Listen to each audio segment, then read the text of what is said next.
the book. When I was 13 years old, junior high, I'm sitting beside all my junior high friends in church on the wooden pew, and the pastor opens his Bible to Genesis chapter 4, and he reads the verse, and Adam knew his wife Eve, and they conceived a son. And of course, everybody in our pew starts laughing, right? So like the whole pew is shaking, and my mother is giving me that look, like you need to stop right now. But we can't, because it's so funny, because God is embarrassed of using the real word there. And that's what we thought. But when I got older and I took a look at that, there's something really cool there, because the Hebrew word for to know, which God uses there, is the same word that David uses in the Psalms when he says, search me and know me, oh God, know my inmost heart. And I think what God was telling us is that sex is more than physical.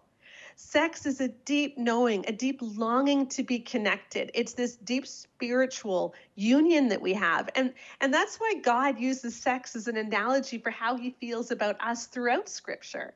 And so sex is supposed to be something which is supposed to be mutual and intimate and pleasurable on all levels. And it's not only physical. And it's certainly not one-sided. And yet a lot of our resources have said that sex is really only about the guy. You know, Love and Respect says, if your husband is typical, he has a need you don't have.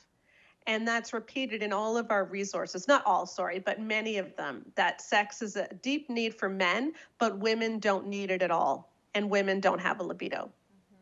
Yeah, right. I would love for you to elaborate on that a little bit, because you talk a lot in your book about how sex really is both for the man's pleasure and for the woman's pleasure. But we are finding in these books that they're putting so many responsibilities on the woman to make sure that their husband is experiencing everything that they want, but they're not putting responsibility on the man to make sure that their wife is also experiencing the pleasure.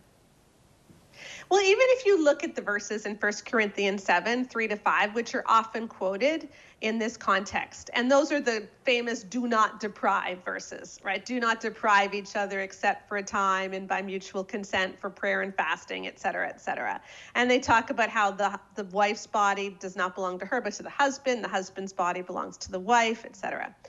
And often those verses are used in our evangelical resources to say, therefore, she has no ability to say no. She can never refuse. But the whole point of that passage is true mutuality. It's about both of them.